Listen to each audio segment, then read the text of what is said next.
Yeah, welcome everyone. Welcome everyone. This is the July Water for People and the Environment Committee, and we are talking about data centers and water. So if you are looking for that meeting space, you are here. Sit back and relax. But as people are trickling in, let's introduce each other in the chat. So feel free to let us know your name and where you're joining us from. And if you'd like, feel free to also share with us whether you've heard of a data center being built nearby where you live.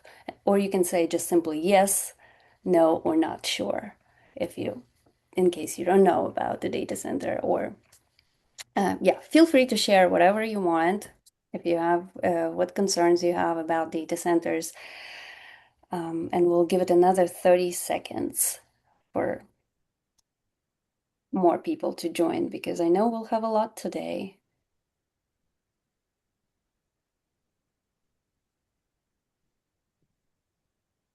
Okay. So, welcome again to our July meeting of the Water for People and the Environment Committee. I am Evgenia Spears, and I am Water Program Coordinator at the Sierra Club Lone Star chapter. And we are having a very timely discussion today on data centers and water use. And so we're very, very happy to see you here. Let me advance. Here we go. If you're joining us for the first time, the Water for People and the Environment Committee is an effort that exists to enhance local and statewide water advocacy.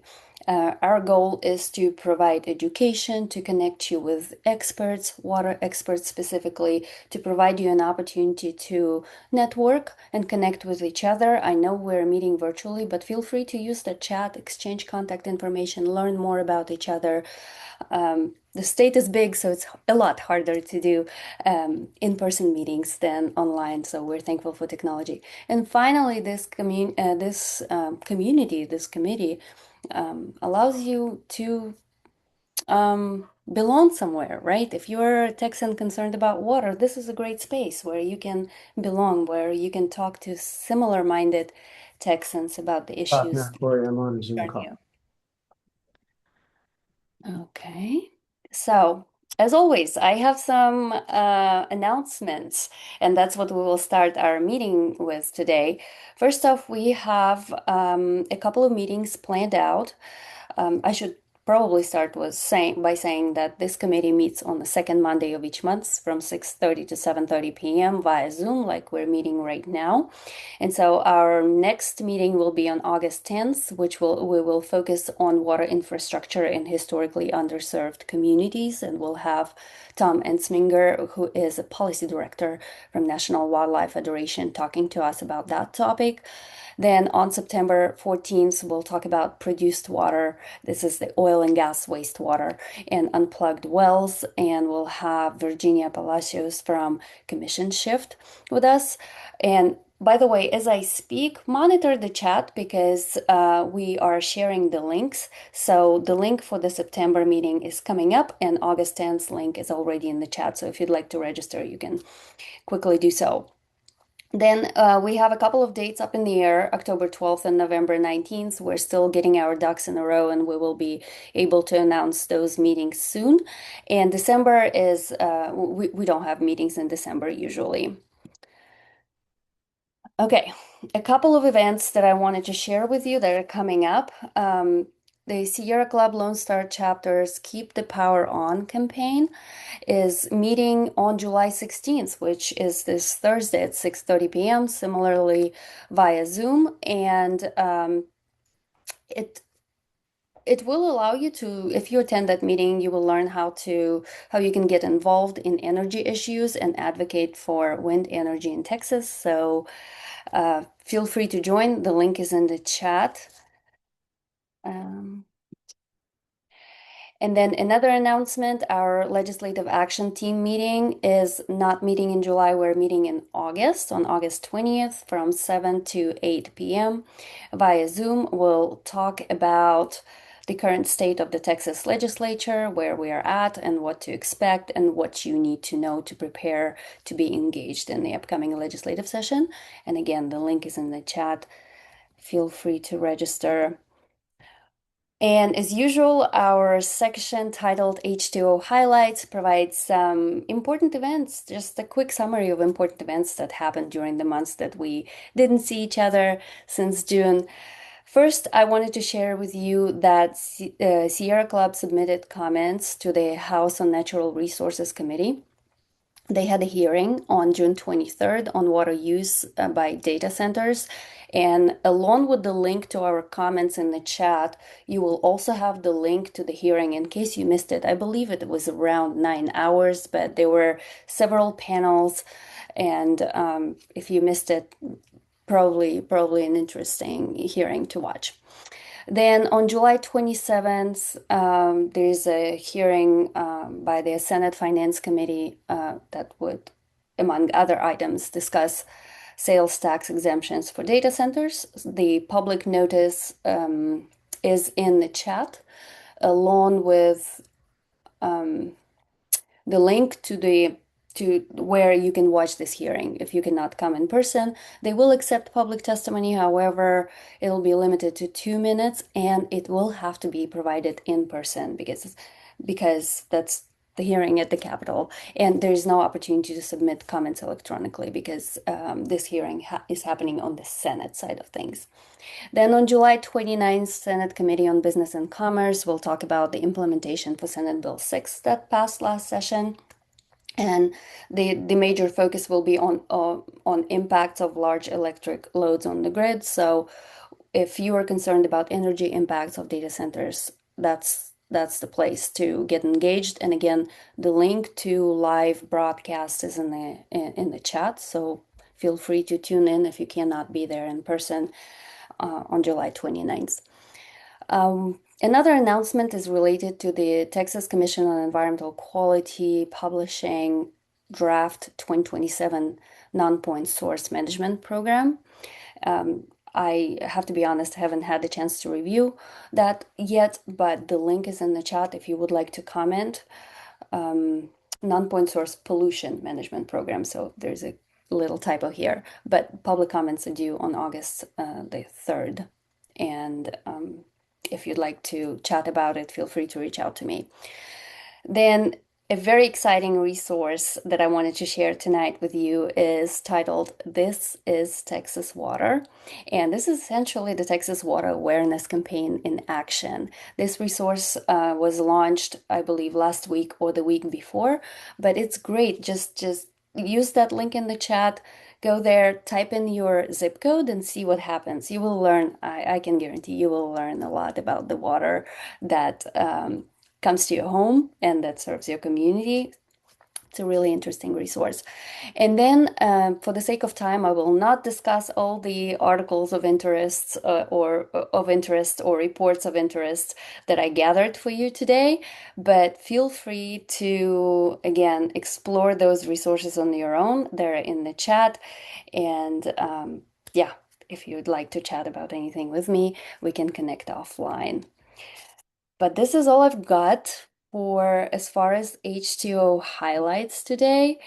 And at this point, given the hot topic we're discussing, I would like to turn to our guest presentation. We'll be talking about the water footprint of data centers in Texas with Rachel Haynes and Annalisa Peace from the Greater Edwards Aquifer Alliance. And as I said at the very beginning, this is a very timely discussion because it seems like everywhere we look lately, there's another data center popping up. And the fact that we have so many people on the call today is really the proof that we have a lot to be concerned about as far as data centers and water.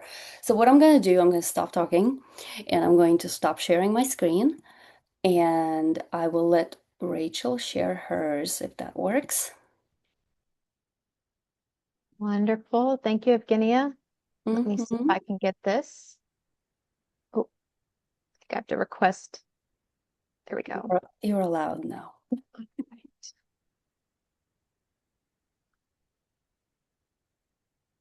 Okay. Is that sharing? Yes. Perfect. Okay. Good evening, everyone. Thank you, Evgenia and Sierra Club, for hosting this. I really enjoy coming to these every month, so it's nice to be able to return the favor and present. I am Rachel Haynes. I'm the policy director at the Greater Edwards Aquifer Alliance. Here with me this evening is our executive director, Annalisa Peace. Well, I'll get into who we are in a minute, but we are going to be covering the water impacts of data centers in Texas. So I am going to be talking a lot, a broad overview. We only have 20 minutes, so there's going to be some resources in the chat in a little bit that provide much greater detail, but I'm going to give a broad overview to kind of give everyone an understanding of the challenges of the intersection of data centers and water and that we are facing in Texas, and then some of the recommendations that could help us solve these challenges. So the Greater Edwards Aquifer Alliance, just so you have an understanding of who we are and how we came to be involved in this, we are a nonprofit, environmental nonprofit, dedicated to the protection and preservation of the Edwards and Trinity aquifers and the watersheds and lands that sustain them. We cover a 21 county region that more or less makes up the entire Texas Hill Country and some portions of South Central Texas. So any parts of Texas that overlie the Edwards or the Central Texas portion of the Trinity Aquifer. And we came to this, one, because just it is something that our members, we have 59 member groups and thousands of members across our service area. It was something that they were really concerned about and that they were seeing in their area. We have data centers popping up in Medina County, in Hayes County, up in Williamson County, north of Austin. We've already seen some on the west side of San Antonio. So it's something that is occurring in our region and that could have impacts on the land and the watersheds that we work to protect. So that's how a nonprofit that is typically dedicated to the aquifers is still doing so, but how we got involved in this policy area. So we think it's important first to establish what we in the wider movement and when people are talking about data centers, policymakers and in the news, what they're referring to. Data centers, insofar as they have existed since the advent of the computer. They used to be very small on-site server rooms that were dedicated solely to the business that used them. You may have had a cold, dark room in the basement of a building you worked in, and you knew there were a lot of computer servers in there. That is technically a data center. As computers advanced and we started getting into cloud services, we started seeing some of these larger offsite locations that were relied on by one organization. So like Google could have a cloud data center, or maybe a couple of different businesses are renting space in an cloud-based data center. But these have kind of been around in some form or fashion since the mid 2010s. Once we started having the ability to save things to the cloud, we had these cloud-based data centers. But it's really the issues we're seeing with the types of building we're seeing and the impacts that they're having have really started kicking off with the advent of cryptocurrency and with the advent of these hyperscale data centers that are often dedicated to artificial intelligence purposes and that are often used by one company or one or two companies for artificial intelligence training and then the running of artificial intelligence applications. So this rise in what's called high compute artificial intelligence has resulted in just an absolute explosion of hyperscale data centers over the last really just not even 5 years, more like the last 2 years, mainly the last year has really seen this just absolute boom in these types of buildings. Again, cryptocurrency is one of them. That kind of led the whole trend. There were big cryptocurrency hyperscale systems. And now we're seeing more AI, artificial intelligence, hyperscale facilities than we are cryptocurrency, but both are of a concern. AI acceleration, however, as AI becomes more powerful, as we get better at what's called generative AI, we are going to see just bigger and more intensive systems. Generative AI requires a lot more energy and thus a lot more water than any of the prior types of data centers that existed for these computing services. And so that's what's really behind the trend that we are seeing. This map right here just kind of shows why we're talking about it in Texas. AI is everywhere. It's ever present now. It seems to be every other corner that you turn on the internet. But Texas is really leading the charge in becoming the foundation for artificial intelligence and cryptocurrency systems. Virginia still leads the nation in terms of the number of data centers and the intensity of data centers, but Texas is predicted to pass Virginia by 2030 and become the leading state for data centers. And you can see that here with this map of predicted demand by county. There's this large accumulation in Texas compared to the rest of the state. It kind of looks like it equals the rest of the state, United States. And then while we're talking about water, I really like to use this graph just to highlight how data centers can really be considered a stand-in for all sorts of industries and subdivision developments and any other part, any other categories in Texas that are experiencing explosive growth without the proper preparation and without the proper guardrails and safeguards. And so I think this map or this graph right here really highlights that for me. And even though it's about tax dollars, we can really think about it for electricity or water. That green light there is the estimate that the comptroller, the state comptroller, made in 2023, so just 3 years ago, of what the comptroller's office predicted the state would give away in tax breaks for data centers. And then they re-examined tax breaks in 2025, and you can just see how wildly off the state was in the impact this industry would have on taxes. And again, you can really sub in water, you can sub in electricity, you can sub in land use and all sorts of things for this map. And it just shows how fast the industry has moved and how unprepared Texas was. So getting into the actual substance while you're all here, the water-related challenges of data centers, I think it's important first to establish some common terms and some common understandings of data centers to help us understand why the challenges are what they are. And just before I get further into that, I want to make clear that data centers are the big issue. It's the hot button topic. It's what we're all hearing about. But cryptocurrency mines, semiconductor chip manufacturing, other large tech high demand industrial users are exhibiting many of the same challenges, and many of the same recommendations can apply to them. So as we go throughout this presentation, and then as you embark on any advocacy efforts or any educational efforts or anything like that, keep in mind that data centers are just one part of a whole industry that's growing and that could use the same recommendations and that's facing the same challenges. So first is the difference between direct and indirect water use. This is very important for understanding the recommendations that can save water from data centers and for understanding the challenges that data centers create.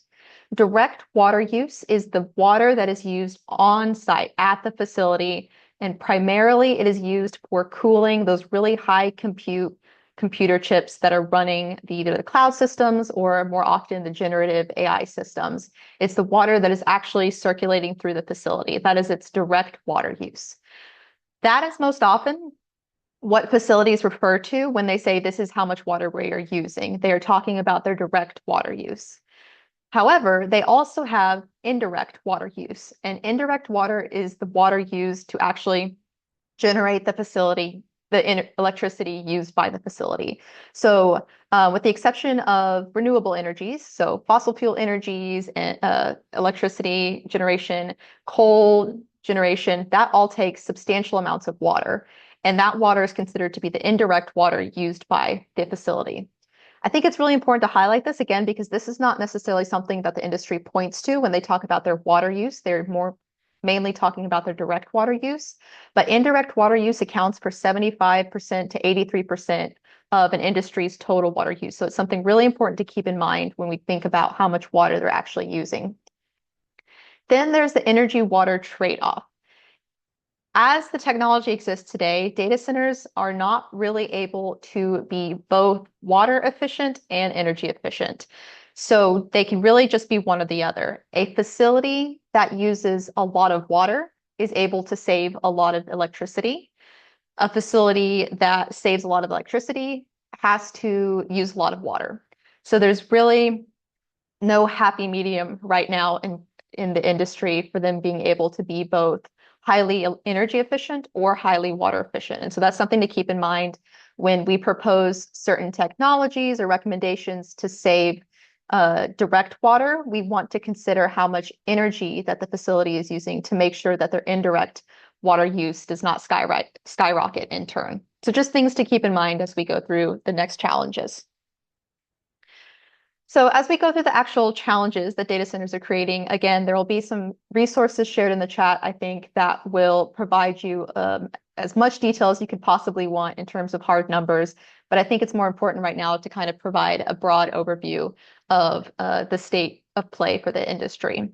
So data centers today in Texas can receive their water really from three separate sources. They can get municipal water, so they contract with the municipal utility system to receive the same water that you and I receive. They can go to a groundwater district and get a permit to pump groundwater, or they can locate in an area that does not have a groundwater district and they can still pump that groundwater without a permit. Those are the three main ways. I'm sure there's some other ways that just data centers are getting their water, but those are the three main ways they're getting water. Those, of course, all come with their own separate challenges. If they are getting the same water that you and I get from a municipal water system, that's, of course, a lot of demand on that municipality. That's demand and supplies now that the municipality has to meet. That could mean rate increases, that could mean infrastructure build outs, and all sorts of things that could potentially pass costs on to the customer if data centers are not fronting that cost. Same with groundwater permitted by the groundwater conservation districts or GCDs. That is greater demand placed on the groundwater system. That aquifer, GCDs don't really have a lot of control unless they're the Edwards Aquifer Authority in how much a data center can pump. They can just permit it. So there's still a lot of leeway that data centers may have there. And then, of course, if they are locating in a area of the state that does not have a GCD, a groundwater conservation district, there's very few restraints placed on them, and they are more or less able to pump as much water as they would like to. They have the right to pump as much water as they like to. And of course, that can place a whole great demand on an aquifer. And that's a demand that we don't know how much they're pumping, again, because they are not permitted by a GCD because one doesn't exist. Now, on the flip side, once they've used that water on site, they then have wastewater. Even if they have a closed loop system where the water is circulating for 8 years, at the end of those 8 years, 8 to 10 years, there will be wastewater that needs to come off the site. If they are not using a closed loop system, but are using evaporative cooling, there's a lot of wastewater that comes off the site because most of the water is just a once through pass. It's very difficult to determine right now how data centers are treating their wastewater, whether they have contracts with the local utility to treat the wastewater, whether they're treating it on site. I've heard in some instances for the closed loop cooling that by the end of the 8 years, it is considered so hazardous and toxic that they just contract to truck it offsite to a hazardous material disposal. There's a lot of data that's lacking in terms of how the wastewater is being treated and what's in that wastewater. And so that's something to keep in mind as we go forward. It's not just how much water they're using, it's also what happens to that water when they're done, what's in the cooling water, and how they are treating it and disposing of it. So it's something that if you have a data center in your community, to be asking those questions and trying to get those answers of how they're going to deal with their water once they have actually used it. So I mentioned closed loop versus evaporative cooling systems. A lot of the industry right now, in response to community concerns about how much water they're using in evaporative cooling, and again, evaporative cooling is when they send the water through once to cool the system. It's very energy efficient. It does not take a lot of energy, but it does take a lot of water. That high direct water use has led to pushback and has led to many facilities in the industry to say that they are going to switch to closed loop cooling, or that when they actually begin operation in a couple of years, they will have closed loop cooling. Now, closed loop cooling does use less water over the course of its life than evaporative cooling by far. There are still downsides, however, that are important to keep in mind and that are important to question any operator that comes into your community about. The first is that closed loop cooling is not always as effective as it needs to be when it gets really, really hot outside. And it's sometimes when a facility, it's really hot outside above, 100 degrees or plus, which is not rare in Texas, facilities may switch over to some form of hybrid evaporative cooling during that time. And so while day to day their water needs may be very low, there could be periods where their direct water use is much higher. So it's important to ask facilities that are coming into your community how they plan to account for when the closed loop system may not be as efficient as possible, and if they have any plans to switch to an evaporative cooling system if that happens. The other thing is that, again, getting into that direct indirect trade-off is if you are switching to a closed loop cooling system that is more energy intensive and could lead to higher indirect water use. Now, why that matters is for the next point, is that the industry as a whole, in order to meet the massive demand, energy demand and the massive growth demand, has decided to depend on basic natural gas for the main part and diesel backup generators to sustain its rapid growth. The problem with that is that those are very natural gas generation, especially the on-site generation that they're planning to do, is very water intensive. And so when these facilities are more water efficient, they can have a much higher indirect water use. And then on the whole, even if they are very energy efficient on site, if they're planning on sustaining their system with a fossil fuel system, they're going to have a much higher indirect water use. And again, it's important to keep in mind that indirect water use is 75 to 83% of the industry's total water demand. That is important to understand because I think it's helpful for all of us who understand the connection between water use and energy. If the grid system was reliant on renewable energy, on solar and battery backup storage and wind power, the indirect water use would be much, much lower. And so facilities that do want to switch to closed loop cooling or air cooling, which is incredibly energy intensive, if that energy was provided from a renewable based energy source, the indirect water use would be much lower. And so it would be a much better trade-off for the industry as a whole, and of course for the rest of us who are dependent on the water and then do not want to see the emissions and the pollution associated with the fossil fuels. Again, lots of intersecting and complicated challenges, and nothing is quite clear cut, but it is important to keep in mind. And as we ask for more water efficient direct cooling, we should also be asking for more renewable based energy grid, because that is the number one way we could lower the industry's total water demand. And then finally, related to the water-related challenges that deal with transparency issues and good governance issues is, I think most of us who are on this call have probably heard that the state water plan has some pretty serious gaps. And it's not the Texas Water Development Board's fault. It's not even really the Texas legislature's fault. It's just that this industry has grown so quickly that there was no real way for the state water plan as it exists today to account for the demands of this industry, and same thing, the demands of the chip manufacturers and other high industrial demand emerging industries. The state water plan, it operates on 5-year cycles, and it relies on historical water use surveys. So the 2022 plan was, of course, not going to account for this industry because this industry really didn't exist in the way it exists today.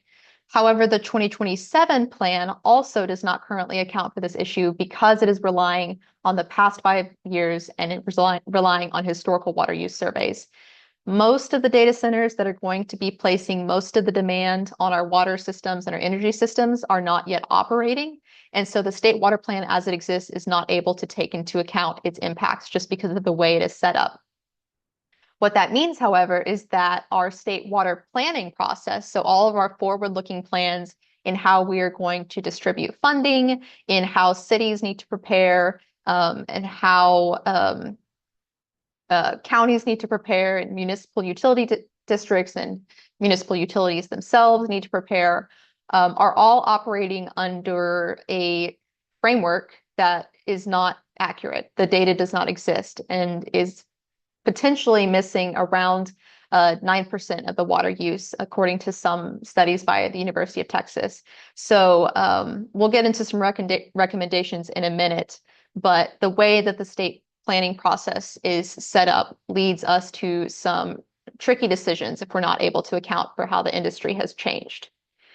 As much as that is not the fault of Texas Water Development Board or really the state legislators, just the way the system is set up and the system does need to change. There is a lot of the industry is not helping itself in this matter. The Texas Water Development Board and the Public Utility Commission of Texas did issue surveys to this industry to try to get an understanding of how much water they were using and expected to use. And many of us may have already seen the news and the reporting or listened into hearing about it. Only about 17% of the industry responded. That, I think one of the representatives said, bad data means bad decisions. 17% of the industry responding, and then a state water plan framework that is unable to account for it means that, again, the state is unable to make the appropriate decisions in how to plan for its water future. And the reason they didn't cooperate in reporting is really they felt they did not need to. There are few transparency requirements. There's almost no federal requirements. There's no state requirements really that require data centers to report their water use, to report their water source, to report their energy sources. And for those requirements that do exist, there is exceeding little enforcement. I think that for those, what is it? 87% that didn't respond. I think it's like a $500 fine. I'm not even sure if anyone's going after those that did not respond for that $500. And even if they did, that's nothing to those companies. So very little incentive right now to report these numbers to the state. What this leads to, again, is a lack of ability to prepare for the future. But it also means that local governments don't have the data that they need to make the appropriate decisions for their community. The other issue on that is that local governments don't always, even if they don't have the data, even if they did have the data, excuse me, if the data was there, if everybody was reporting, local governments still would have very little authority to make decisions based on that data. Counties in Texas have little to no authority to influence where and how the data centers can be based on what water sources they use. They do not have the ability really to turn down a data center, to issue a moratorium based on hydrological conditions or anything like that, whether there's a drought in the county or not.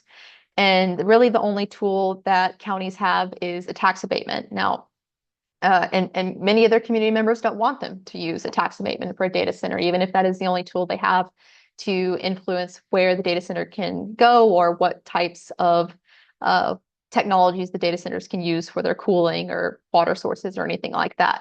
So it's quite the puzzle, but never fear. We and Sierra Club and Texas Living Waters and many other groups are working on this. And this is kind of an overview of some of the water-related recommendations that we hope will help solve the myriad issues that are arising from this industry. The first is, again, bad data means bad decisions. So the number one thing that the state legislature should do is require that the water use, the water source, the energy use, and as much as possible, the energy source be required to be publicly reported. And then the state needs to improve enforcement and actually enforce those requirements. We also need to establish a mechanism of including the emerging industry water use into the state planning process, whether that is getting it into the 2027 state water plan, which might be a much harder uphill battle, but some way of making sure that that required reporting is included in our process moving forward as we attempt to plan for the next 50 to 70 years in the state. We also need to increase investment in renewable energy and reduce dependence on natural gas, coal, and diesel. Again, that's 75 to 83% of the industry's total water use comes from indirect water use for energy generation. And so the quickest way we can get that number down is to increase wind and solar, which don't require really any water at all. We need to grant more authority to local governments and groundwater conservation districts, give them more tools in their toolboxes to deal with the requests that they're facing and to protect their local water supplies. We need to give them more technical and financial resources so that they can do that in an appropriate manner and feel like they have the data and the tools that they need to make the right decisions. Um, Establish requirements and incentives for non-potable water use. Again, just as we try to get the indirect water use down, we can also get the direct water use down, or at least we can lessen our reliance on good drinking water for data centers. So we can either require that data centers, or we can provide incentives for data centers to use rainwater, to use atmospheric harvested water, produced water, recycled water, desalinated brackish water, all sorts of things that exist in the state and that are technically feasible, if more expensive, that the data center companies can use in place of good drinking water. We can mandate and enforce strong water and energy efficiency standards and strict building codes to make sure that there are not bad actors in the system, to make sure that they are building in a way that is most protective of our local water supplies. We can establish requirements for them to use the best available cooling technologies for the lowest water use.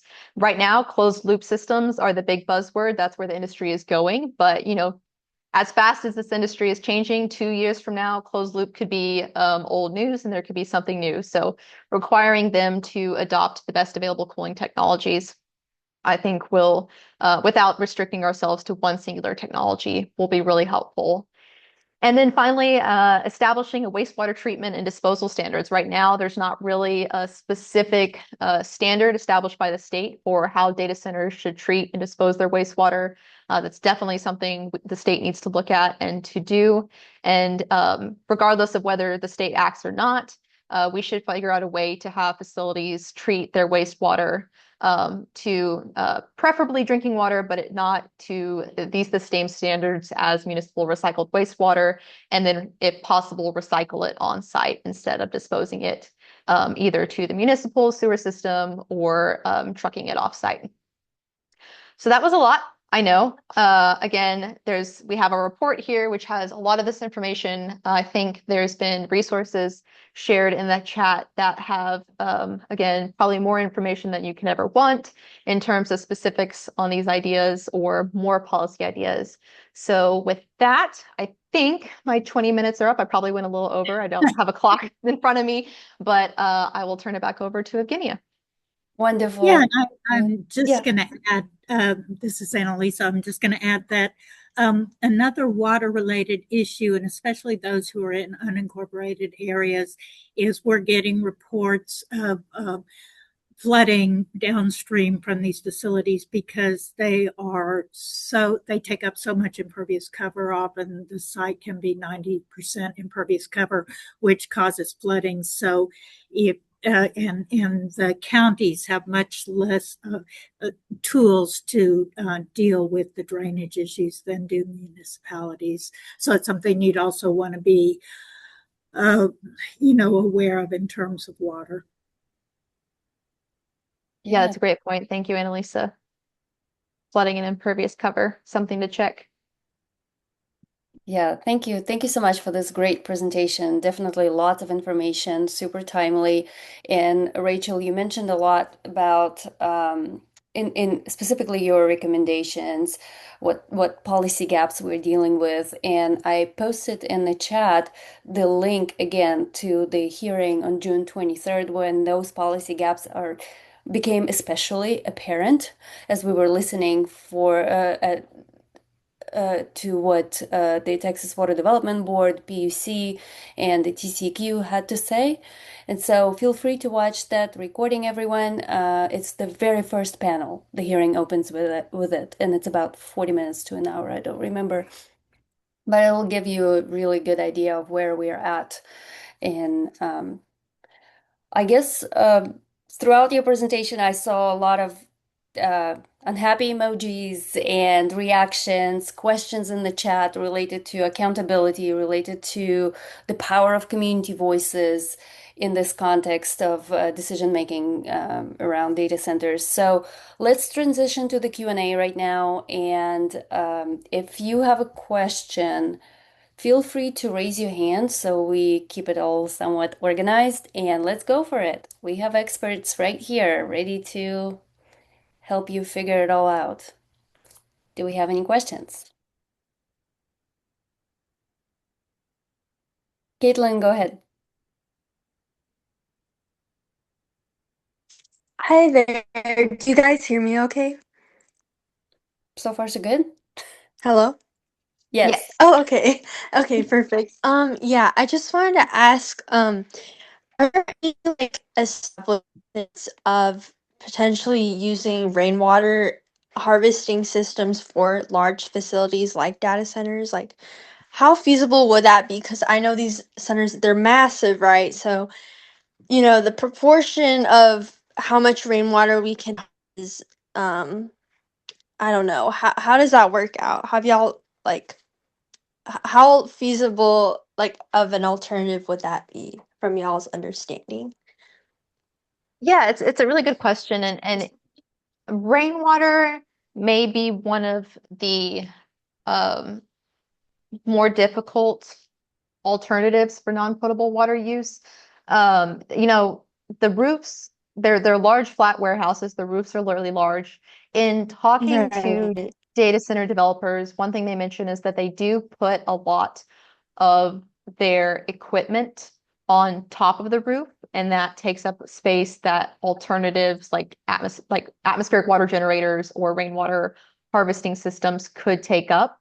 Now, I think that the industry could probably be pretty uh, forward-looking and figure out a way to manage that they can do both.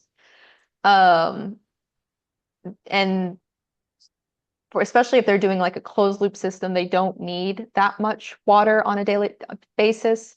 They could use some part of their roof to have a alternative supply that could supplement whatever part of the closed loop system may need to be refilled if there's portions that do need to go through the evaporative cooling at some point, or that if there's a leak or something in the system and only part of it needs to be refilled.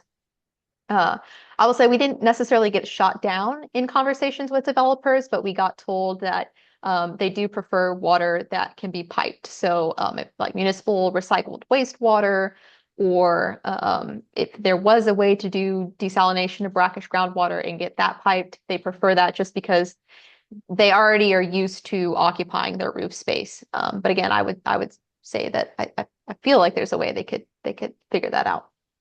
Yeah, and, They're and I they're pretty see. Thank savvy. you so much.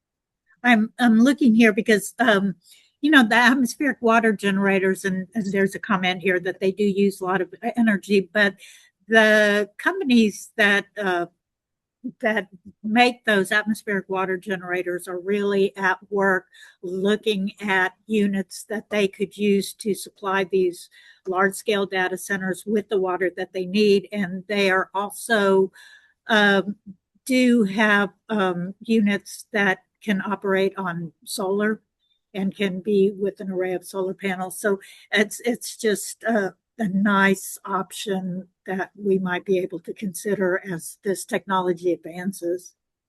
Yeah, I see. we don't expect them to be able to fully supply their system unless the technology changes rapidly in how much water they need.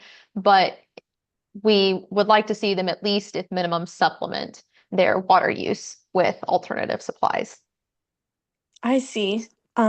So would like a possible piece of legislation to help um ensure that, would that just be more like incentives, I guess, as opposed to like a mandate? For legislation, I mean, incentives are always the best thing, right? When you're working with an Yeah. industry. I mean, my preference, of course, is not to do that. But in terms of getting them to actually do it, incentives are the best way to get them to change how they're operating and what they're using. I would say same thing with saying you should use best available technology for the cooling system. I think any requirements or incentives would say a non-potable water source. We don't want to, write ourselves into a corner and require something that 10 years down the line we figure out is not the best thing to use. And so Hmm. having them requiring and incentivizing them to use non-potable water sources is probably the best route to go. Yeah, and Um, you know, when you have incentives, we have very little to incentivize them with right now. So there's Right. a Yeah. I was possibility of, wondering what that was. Yeah.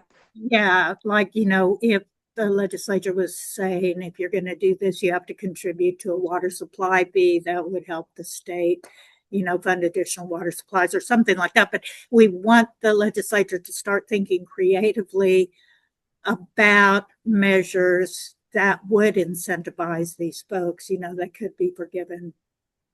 Mm, I see. Thank you. Great question. Well, Daniel? thank you.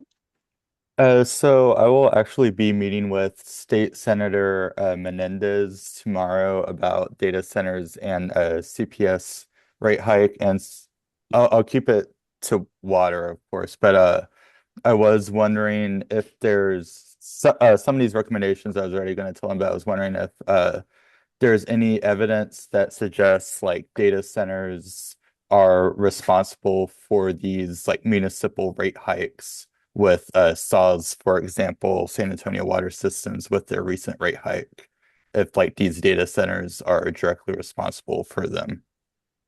I can take that one, you know, because we've been participating in San Antonio has an effort to do new zoning, and all INSAWS has been participating.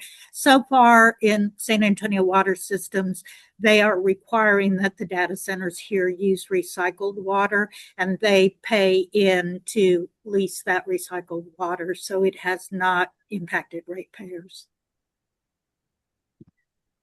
That's because we have a really good recycled water system that can supply that water. Most places do not have that. I guess I'll just add to that. I have recently heard, just for like everyone else here, that the city has said we only have enough recycled water left for one more hyperscale data center. But I'm also just wondering statewide if there's been any like evidence that suggests like data centers are directly responsible for like water systems needing rate hikes. But that answered my question, I guess. Thank you. Thank I you. would say just real before we get to, I think it was Aiden and then Abigail. Um, I think, you know, we in Texas, very few of these massive hyperscale have come online yet. And so we may, if there is an impact on utility rates, we may be still out from that. I could be wrong on that. I think in looking on whether there's a utility, a water utility rate increase, we would need to look at other states that have experienced the surge for us. Others on the call could have more on that, but I think we're still not quite there.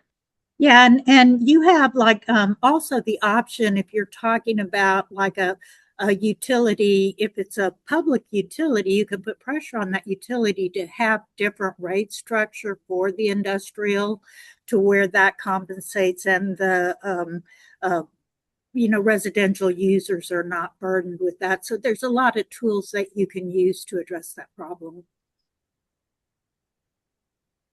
I think Aiden and then Abigail, I think. Thank you, Daniel. That was really good question. Can you hear me? Yes.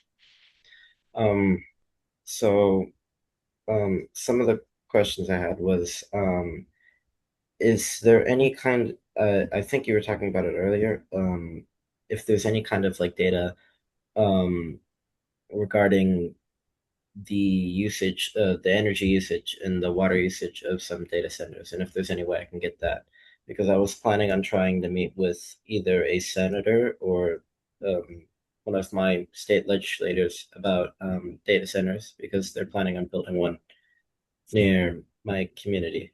So, Yes. And if you're asking if there's like a state database that has all of this information, unfortunately, the answer is no.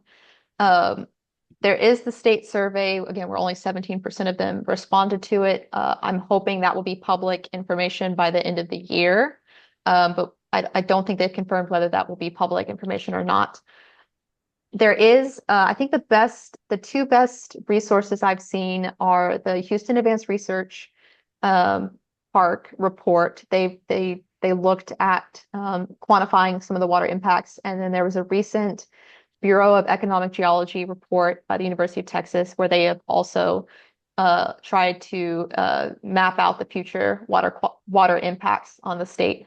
Again, they're all predictions and estimates based on pretty difficult to pin down data just because of the lack of transparency and reporting in the industry. But those two resources are going to be they're really high quality, and they're going to be the best source of information, I think, in trying to come prepared with numbers. Right. Would I also be able to use some of the what is it? Either I think one of the links you sent, I think it's the one on the screen. Would I be able to also like, do you think that would be something that I could also present Yes, absolutely. to them? Absolutely.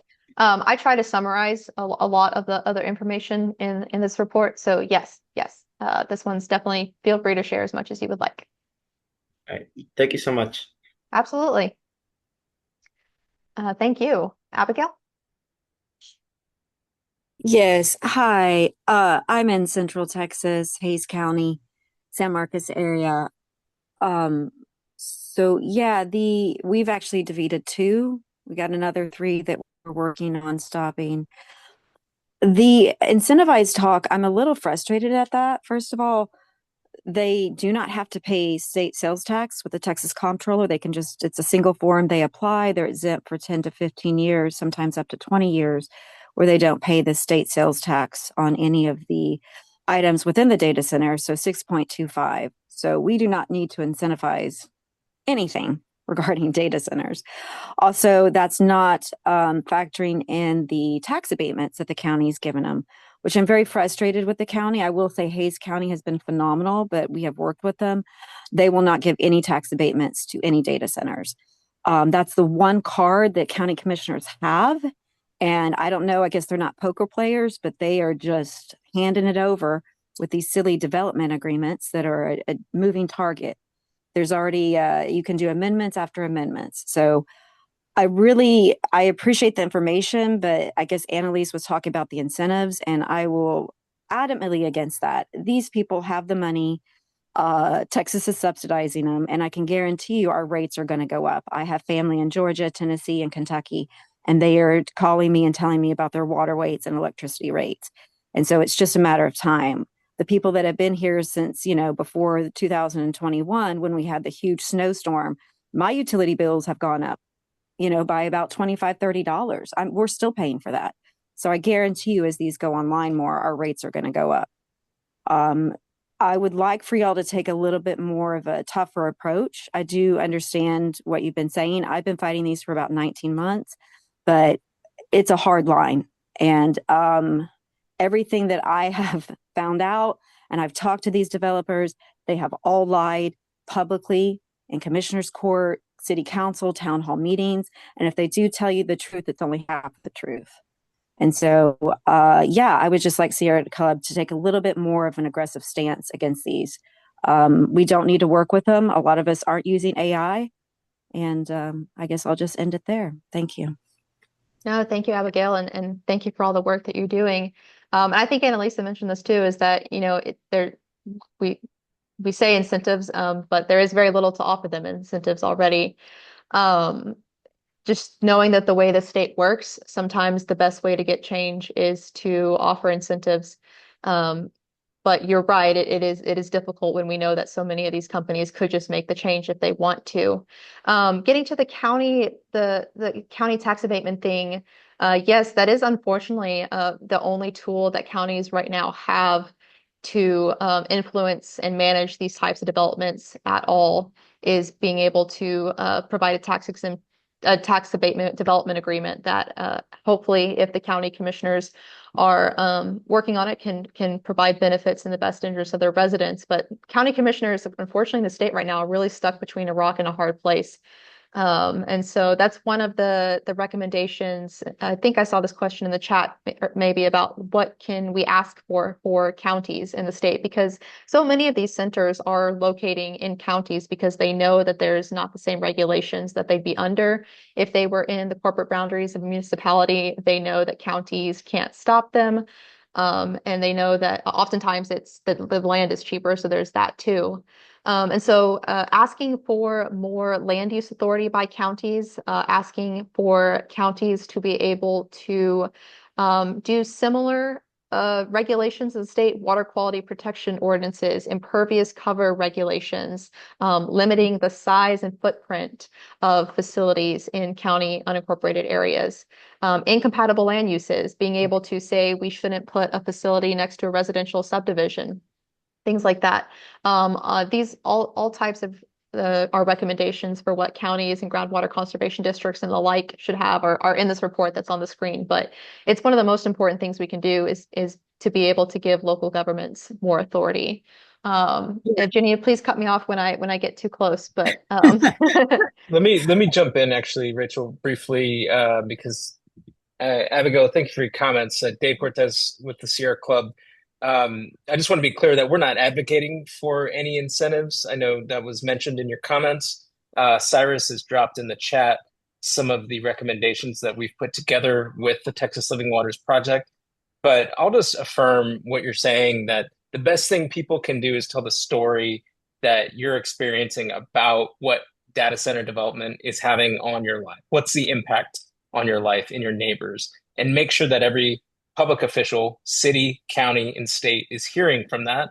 And come to spaces like this so we try to build together so folks in different parts of the state are able to carry that message to their legislator who may not be hearing those kinds of stories.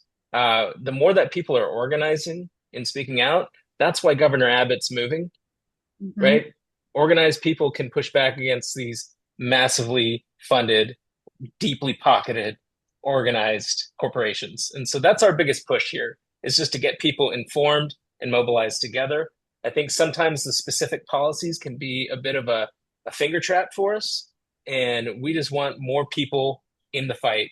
And then we'll figure out the specifics as we get closer to session. Yeah, So I'll pass it back to Annalisa. Go ahead.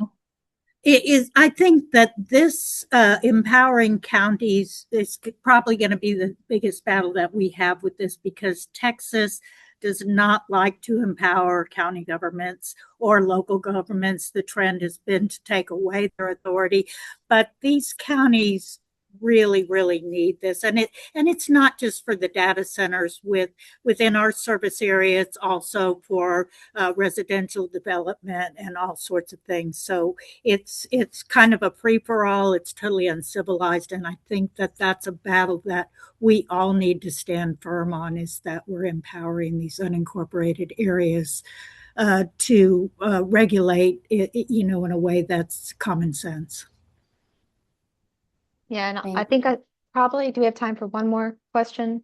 We probably have Okay. only one more question. Yes. Okay. I saw you shared the email in the chat. Thank you. Feel free to reach out, Rachel. Yes, I know there's so many questions in the chat. I do not mind answering them all, so please email me. That's no problem whatsoever if we don't get to you tonight. And for those of you, I know that these things feel so hard, and I just want to echo Dave that, I mean, if you feel like you don't have efficacy, I would just highlight that look at how much it's changed over even the past 6 months. In November, Greg Abbott was saying we are opening the doors to data centers, and he was talking about how big of an investment was coming in.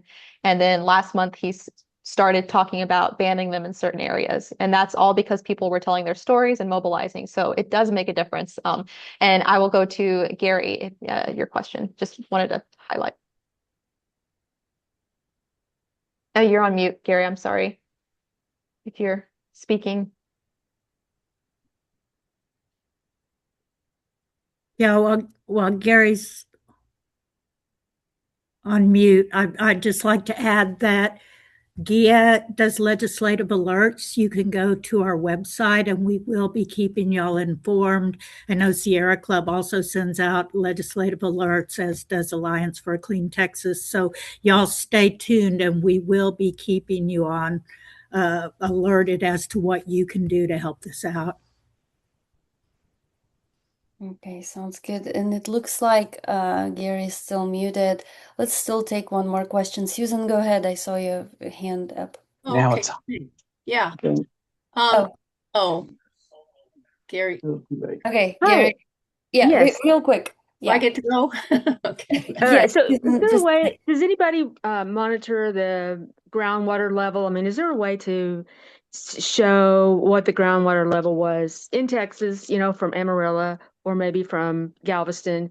Do we know what the current water level is in the ground level, or is that just based on the aquifers or the systems? Does anybody keep track of it? It will be based on your local aquifer, your local groundwater system. If Okay. you have a local groundwater conservation district, they should be keeping track of the water levels. They should have monitoring wells. Okay. And so the other thing was that, we're the only planet that has water. And it should not be, the value of water needs to be increased. And if people can invent cryptocurrency and use water that can never be replaced, we need to just somehow promote the value of water, because we're promoting the future, our future, and of everyone, and the future of our children, on behalf of the planet. Somebody has to speak up. And it's to compare cryptocurrency to water is I mean, people don't seem to understand any of it. People don't understand what they're talking about. They think they can just pay more or mine some more or find some more or recycle it, but it's gonna exponential. So we all have a story. We all have a story to tell. Thank you, Garrett. It's so true. And I really encourage everyone to tell that story to their local representative and their local senator. Let them tell them. yeah, Okay. absolutely. One more question since I promised. Susan, go ahead. Take Thank it for a you. minute. Yeah. Well, it's a little devil's advocate kind of. I am a user of AI and it's amazing. I'm not anti-AI as I see some people are, but I look at it as, yes, and I'm definitely been involved in the environmental world for a very long time, since college. So, I look at it more as it's going to happen. What's the best way for it to happen? Obviously, not using water for cooling is something that is there a way to legislate that and say it has to be cooled, or it has to have, but what I see as a possibility is what I'm more involved with now is rural education, rural hospitals. And if you think about it, we're like an energy desert in Texas.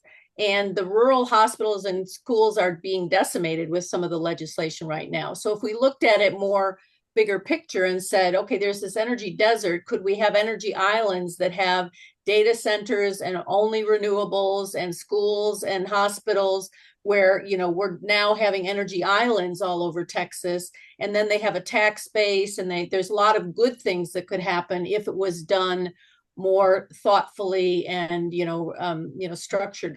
So, I mean, that I'm just putting that out there, that I think saying, oh, you just shouldn't use AI, I don't think that's realistic. Yeah, thank you, Susan. I mean, more ideas, the better, right? And telling those stories again. Yeah. Yeah, and this technology is so new that I think the more we hold the line and require the data centers to do more, the more incentive they're going to have to come up with better technologies to address the concerns that we have. Yeah. Yeah. It's like, okay, well, airplanes have bad, but I mean, they're good. It's going to happen, because there's too much good that's possible from it. So, like, how do we plan to make sure we minimize the problems? And I'm all for that. Absolutely. Totally agree. Someone just put it in the chat very well, is the onus should not be on us to save water by not using AI. The onus should be on the industry to save water if they want us to use AI. So I think that That's a great sums it up very nice. Yeah. Right. Thank you Well, all. that's a great wrap up for our meeting, which we went over time. Thank you for still sticking with us. And on my part, I owe you a follow-up email with the recording of this meeting, with the resources that we shared. And Rachel, is that okay with the slide if I include the slide deck as well? Yes, I'll send it to you right now. Okay, wonderful. And I will also include Rachel's email because we didn't get to a lot of questions that were asked in the chat. Appreciate the engagement. Thank you for being here and discussing this important issue. And we'll see you next time in August when we talk about water infrastructure in historically underserved communities. And thank you so much to our speakers. Wonderful meeting tonight. Thank you. Thank you. We'll see Thanks, you, Nicola. everyone. Bye.